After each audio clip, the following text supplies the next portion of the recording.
자, 문재인 정부 들어서 공직자들 처신을 두고 굉장히 논란이 많았던 한 주였습니다. 공직자 권력에 돈과 명예까지 하나 빠지지 않는 사람들이 굉장히 많이 부각된 한 주였죠. 자, 이 문재인 정부에서 특히 신경 썼던 정책이요. 부동산 정책이었거든요. 그리고 살지 않는 집은 팔아라. 여유주택에 대해서도 굉장히 좀 강도 높은 규제를 했던 정부인데, 자, 일단 지난주에 나왔던 장관 후보자들을 보면요. 다주택자들이 굉장히 집 여러 채인 사람들이 많았던 것 같습니다. 김현미 장관 얘기부터 듣고 관련 얘기 좀 나눠보겠습니다. 집이 많이 가진 사람들은 좀 불편하게 되는 겁니다. 내년 4월까지 우리가 시간을 드렸거든요. 자기가 사는 집이 아닌 집들은 좀 하시고. 자, 김태현 변호사님, 1주택자도 많고요. 집 없는 분들도 사실 굉장히 많아요. 그렇기 때문에 이제 김현미 장관이 저 얘기를 했을 때 굉장히 많은 지지를 받았던 것도 사실인데, 자, 근데 이번에 그 장관으로 내정된 분들 보면은 후보자 7명 중에 4명이 다주택자라고 하시면은 참 어떻게 보면은 굉장히 우연의 일치치고는 굉장히 많은 것 같다는 생각이 듭니다. 네, 그러니까 사실은 정부의 정책 방향이 안 맞는 거죠. 그러니까 다주택 자체가 이제 잘못됐다. 너 당신이 다주택자니까 장관 되면 안 돼라는 것은 말이 안 되는 얘기입니다. 자본주의 사회에서. 네. 그러니까 이제 기성세대 같은 경우에는 이제 부동산이 지금 오를 때 이제 사실은 사회생활을 했던 분이고, 여기 자산 증식 수단으로서 부동산을 많이들 이용했기 때문에 그걸 비난할 수는 없는데. 네. 그런데 장관 후보자 중에서 다주택자가 굉장히 많아요. 그러니까 정부의 정책 방향과 안 맞는다는 게 하나 있고, 또 하나는 이제 가장 중요한 게 중구부 관청 장관이 국토교통부 장관 후보자인데 네. 다주택자 아니겠습니까? 네. 그러니까 단순히 이제 다주택자 문제가 아니라 그 중에 하나를 딸에게 증여를 하고 내정 직전이죠. 그리고 네. 거기서 본인이 이제 월세를 사는 그런 모습들을 보면 이게 사실 정상적인 거래 방식은 자연스러운 거래 방식은 아니거든요. 네. 그러니까 야 이거 다주택자라는 비판을 좀 모면하기 위해서 장관 내정 직전에 그렇게 했던 건 아니야 하는 또 비판까지 일고 있는 상황인 거죠. 국토부 장관 후보자 최정호 후보자의 그 부동산 내역을 저희가 이제 그래픽으로 한번 준비를 해봤는데 원래는 세 채가 있었습니다. 분당 그리고 잠실 그리고 세종시 이렇게 세 채가 있었고 이 중에 살던 집은 분당이었던 것 같아요. 그런데 분당의 집을 이렇게 세 채가 있는데 분당의 집을 딸에게 판 것이 아니고 뭐 증여를 했죠. 만약에 팔았으면은 이도훈 의원님 양도세나 이런 거래세를 꽤 많이 냈을 수도 있을 텐데 자, 분당 같은 경우에는 딸에게 증여를 했어요. 이거는 절세 방안의 하나라는데 이게 어떻게 되는 논리인지 좀 설명을 해주시죠. 그러니까 지금 현 정부 들어서 이제 그 공시지가도 많이 올리고 뭐 네. 세율도 올렸는지 모르겠는데 어쨌든 다주택자에 대해서 굉장히 좀 그 불리한 그 정책을 많이 폈죠. 그래서 이제 집을 자꾸 이제 팔아라 이런 거였는데 네. 지금 최종호 장관 후보자 같은 경우는 단순히 그런 뭐 양도세를 그 줄이고 그런 차원을 좀 넘어서는 것 같습니다. 일단 그렇게 그 다주택자를 한테 집을 팔라고 하는 현재 문정권이 사실상 지금 그 최 후보자는 1가구 3주택 아닙니까? 네. 그런 분을 장관으로 선택한 게 우선 좀 문제인 것 같고. 네. 두 번째, 이게 2월 중순쯤에 아마 증여를 한 모양인데 그렇다면은 그 청와대 인사 검증이 이제 시작됐을 때가거든요.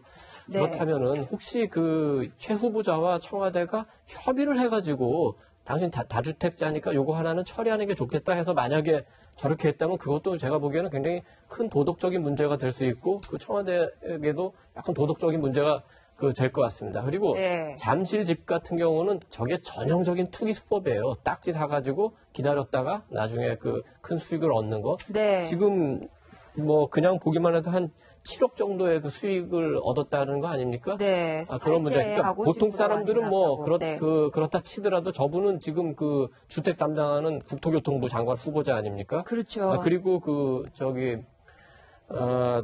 세종시에 있는 그 복층 펜트하우스도 경쟁률이 굉장히 높았는데. 펜트하우스는 희소성 때문에 값이 그렇습니다. 그냥 굉장히 많이 비싼. 뭐 행운인지 아니면 뭐 다른 요인이 있었는지 모르지만 네. 그 당첨이 됐고 아무튼 이렇게 전반적으로 볼 때 아마 그 공무원으로서는 뭐 훌륭한 경력을 쌓은 것 같습니다. 그렇지만 현재 그 문정부가 추진하는 그러니까 주택 정책, 집값 정책 이런 거와 현재 그 지명한 최 후보가 딱 맞는지 그거는 네. 뭐 약간 의문입니다. 황근택 부대변인님. 네. 지금 뭐 이동훈 의원께서 말씀하셨는데 뭐 청와대가 협의해서 뭐 했다는 건 제가 보기에 그냥 추측이신 것 같고요. 네. 왜냐하면 기본적으로 뭐 재산 문제에 대해서 어떻게 해라까지 하지는 않고 이제 자료가 네. 있으면 내라 이렇게 얘기는 하겠죠. 그러니까 뭐 본인 스스로 결정하신 것 같은데 일반적이지 않은 방식이 맞아요. 보통은 매각하면 팔고서 자기가 전세로 살든가 이렇게 하지 네. 딸한테 증여를 하는 방식은 아닌데 제가 보기에 근데 세금 문제는 어차피 비슷해요. 왜냐하면 1가구 1주택 같은 경우는 비과세가 있는데 네. 이분 어차피 지금 다주택이어서. 3주택은 아니죠. 그러니까 왜냐하면 분양권이 하나 분양권은 있으니까. 아직 들어간 게 아니니까 네. 그럼 2주택자라고 볼 수 있는데 그 분당 같은 경우에는 또 2년 거주 요건이 있습니다. 비과세 받을 때 아마 네. 이런 것 때문에 아마 양도세 문제는 아닌 것 같고요. 증여도 이제 그 부모 자식 간에는 5천만 원까지는 이제 그 공제가 돼요. 네. 그러니까 부부 간에는 6억 정도인데 그렇게 비하면 뭐 제가 보기에는 약간 이제 꼼수 논란은 나올 수밖에 없어요. 왜냐면 월세를 산다는 게 부자가 딸아가 월세를 160만 원씩 월세 그렇죠. 준다면서요. 차라리 그냥 매각하고 자기가 전세로 살았으면 아마 제가 보기에 진짜 팔았다 이렇게 할 수 있을 텐데 네. 자녀한테 증여하면서 월세로 산 게 과연 실제로 그래서 계약서도 보니까 뭐 중개사가 안 쓰고 직접 쓰신 것 같아요. 네. 그래서 보면은 약간 말이 나올 수밖에 없는 상황인데 어쨌든 주무관청이기 때문에 제가 보기에도 잠실 아까 지금 말씀하셨는데 잠실의 가격이 굉장히 많이 올랐거든요. 이게. 네. 그런 면에서 본다 그러면 일단 살집하고 본인이 사는 건 일단 뭐 분당에 살고 있으니까 그리고 세종시에 이제 공무원 하니까 그 공무원으로 이제 특별분양 받았겠죠. 그 네. 정도는 제가 보기에 어느 정도 양해가 되는 것 같습니다. 사는 집과 나중에 뭐 살겠다는 거. 근데 잠실 같은 경우에는 오래전에 이제 재건축 보고 들어간 부분이 있어서 제가 보기엔 빨리 뭐 정리하시는 게 제가 보기엔 뭐 청문회에 또 나올 것 같습니다. 네. 김 부대변인 애써 지금 방어하시느라 참 고생하시는데요. 네. 이분이 뭐 다른 부처도 아니고 국토부 장관 후보자라는 것에 국민들이 조금 분노하는 거죠. 국도 개발 계획을 짜는 데죠. 그렇죠. 네. 그리고 지금 김현미 장관이 뭐라고 얘기했습니까? 살집 빼곤 다 팔아라 이렇게 얘기하지 않았습니까? 그렇죠. 그럼 그때도 가만히 있었다는 거고요. 그리고 다주택자에 대해서 규제하는 것, 그것이 이 문재인 정권의 주요 정책 내용인데 네. 그거를 국토부 장관 후보자가 그냥 전혀 뭐 아무렇지도 않게 오불간언하고 있었다라는 것에 대한 반증이잖아요. 그거에 대해서 국민들이 야 국토부 장관이 집이 세 채야 이렇게 지금 받아들이는 거죠. 액면 그대로 받아들이는 네. 정서는. 그래서 분노하고 있다는 것인데 지금 이제 딸에게 그 증여를 증여한 한 그 거죠. 집이 네. 23년 정도 보유하고 있다는 집이었다는 거잖아요. 네. 거기를 월세살이를 시작을 한 건데 이제 거기에 대해서 일반인의 정서는 그렇습니다. 차라리 그냥 어차피 그 분양권 하나 포함해서 세 채인 것은 맞기 때문에 솔직하게 청문회에 임해서 그냥 사죄를 하는 게 오히려 낫지 이렇게 내정되고 꼼수 부리는 것처럼 보여지는 게 네. 더 화가 난다는 것이죠. 그래서 과연 이 간만에 친정에서 올해 이 국토부 출신의 그리고 전문성을 가진 국토부 장관 후보자가 내정된 것에 대해서 노조에서 환영까지 했는데 네. 과연 이런 저간의 사정은 국토부 직원들이 알고 있는 것인지 그것도 좀 궁금합니다. 네, 어떻게 받아들일지 그 다주택자인 국토부 장관 국민들이 어떻게 볼지는 또 한번 판단을 해봐야 될 것 같고요. 다음은 그 통일부 장관 후보자 김현철 후보자 얘기를 또 안 할 수 없습니다. 김태현 변호사님. 네. 김현철 후보자 같은 경우에는 그 SNS에 과거에 올렸던 말들이 굉장히 센 말들이 많았어요. 그 말들이 지금 와서 논란이 되고 있는데 좀 소개를 해주십시오. 예, 여러 가지 이제 SNS에 본인이 했던 말입니다. 그러니까 네. 부인할 수는 없는 거죠. 본인이 쓴 게 맞으니까. 보시면, 김영삼 전 대통령한테 이제 뭐라고 그랬냐. 그러면은, 여론을 충실하게 따라가다 뭐뭐뭐가 됐다. 뭐 그냥 욕이에요. 저건 X. 네. 문재인 현 대통령한테도 야당 대표 시절의 어떤 그 행보에 대해서 뭐라냐. 군복 입고 쇼하고 있어. 근데 본인이 쇼하고 있다고 한 저 분이 이제 본인을 임명하게 된 거죠. 네. 그죠? 그다음에 안철수 전 대표에 대해서는 새 것이라 아무거나 먹으면 피 못 산다 뭐 이런 표현까지 있고요. 네. 추미애 민주당 전 대표입니다. 공교롭게도 지금 통일부 장관이잖아요. 외교통일위원회 위원이에요. 네. 청문위원입니다. 여당 전 대표고요. 감염된 좀비다 이렇게 얘기했어요. 김종인 전 대표 박근혜가 씹다 버린 겁니다. 이런 얘기들 했거든요. 본인은 네. 뭐라고 그랬냐면 일반인일 때 한 거다 뭐 이렇게 얘기를 합니다. 본인의 생각 저럴 수는 있어요. 어떤 사람이 누구를 평가하는 어떤 본인의 생각을 하지 말라 뭐 양심의 제가 있는데 그럴 수는 없는 건데 네. 그 본인이 마음속으로 생각하는 거랑 SNS에 공식적으로 아무리 사적인 공헌에도 글을 쓰는 거랑은 천양지차거든요. 네. 그리고 어찌됐든 간에 본인이 지금 후보자로 임명이 됐습니다. 과연 저런 본인과 생각이 다른 사람한테 저렇게 이제 막말을 SNS에 글을 올리는 정도의 품격과 인격을 가지고 있는 사람이 통일부 장관으로 맞는 것이냐라는 네. 거 하나.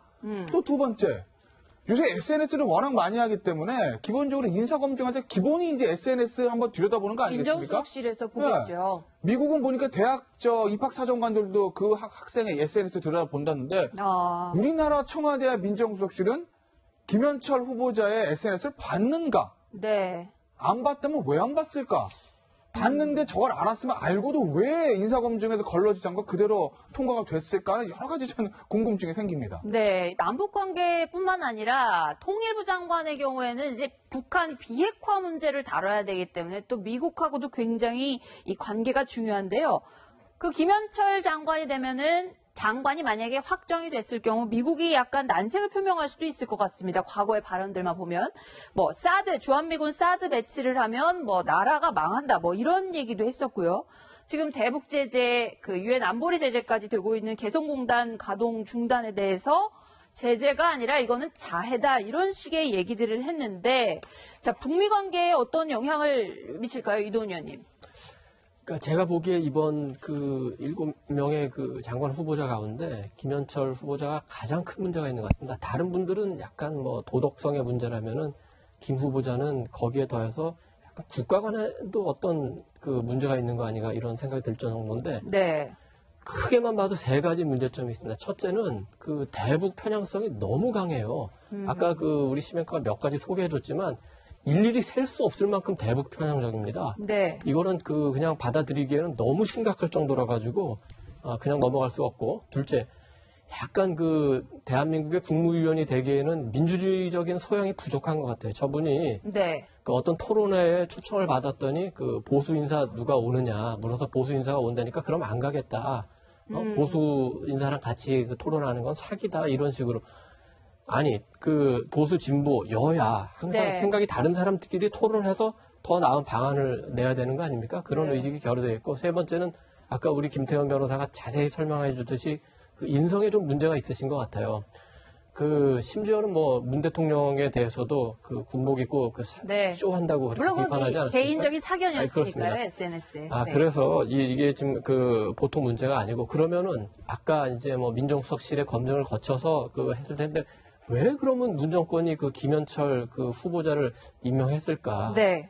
좀 의심이 되는 거는 그렇기 때문에 임명한 거 아닌가 하는 생각도 좀 들긴 합니다. 인성은 어차피 현 정권에서 뭐 크게 그 개의치는 않는 것 같고, 미국의 그 반대에도 불구하고 네. 개성공단 그 금강산 관광 한번 밀어붙여 보자. 네. 이런 생각. 특히 그 과정에서 보수가 뭐라고 하든 타협하지 말고 밀어붙이자.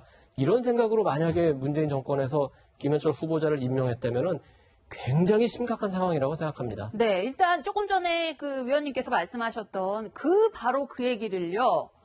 문정인 그 대통령 특보가 공개적인 자리에서 실제로 얘기를 한 적이 있습니다. 저런 김현철 후보자를 왜 임명을 했을까?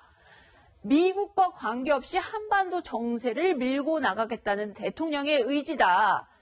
자, 이렇게 되면요, 제재라든가 이런 것들을 거스리고 현근택 부대변인께 여쭤보겠습니다. 네. 제재가 미국 입장에서는 제재가 유일한 비핵화의 지렛대라고 생각을 하는 거고, 그래서 제재를 밀어붙이는 건데, 그런 거 다 풀어버리겠다 이런 식으로 나갈 수가 있습니까? 우리나라 통일부 장관이어도? 아니, 우리나라 통일부 장관이 아니라 대통령이라도 그렇게 할 수 있습니까? 그렇게 못 하거든요. 네. 기본적으로 제재가 미국만 하는 게 아니라 유엔 국제사회가 그렇죠. 상임위에서 네. 결정하고 그 이번에도 보고서도 나왔습니다만, 그래서 제가 보기엔 통일부 장관의 역할은 당연히 북한하고 이제 하는 거죠. 우리가 네. 미국과의 관계는 이제 외교부 장관이 하는 일입니다만, 지금 문정인 특보의 어떤 저는 개인적인 의견이라고 보고요. 아마 네. 이분이 뭐 통일부 장관이 된다 해서 이분이 마음대로 뭐 제재를 해제하고 뭐 다 할 거라, 저는 뭐 절대 그런 일은 일어날 수 없다고 보고요. 네. 아까 이제 과한 발언이나 이거는 저는 당연히 본인이 아마 청문회 나오고 이러면 아마 사과할 걸로 봅니다. 그리고 지금 말씀처럼 미국과의 관계도 물론 뭐 볼 수는 있는데 이분이 아마 혼자서 어떤 뭘 결정하지는 않을 거예요. 기본적으로 뭐 청와대라든지 아니면 뭐 외교부라든지 다 협의를 할 것이기 때문에. 네. 그리고 우리나라에서 어떤 장관을 임명하는데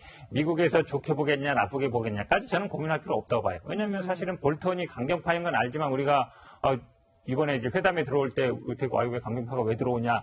물론 이렇게 뭐 말은 할 수 있지만 네. 우리 생각은 안 하거든요. 본인이 어쨌든 미국도 미국 의지대로 가는 거기 때문에 저희들도 저희 나라에서 정치를 하고 외교를 하면 되는 것이지. 네. 미국이 어떻게 보는지 불편하겠다. 저는 그런 고민을 할 때는 이제는 아니다라고 봅니다. 그 정도 우리나라의 역량과 어떤 외교 역량과 됐다라고 봅니다. 네.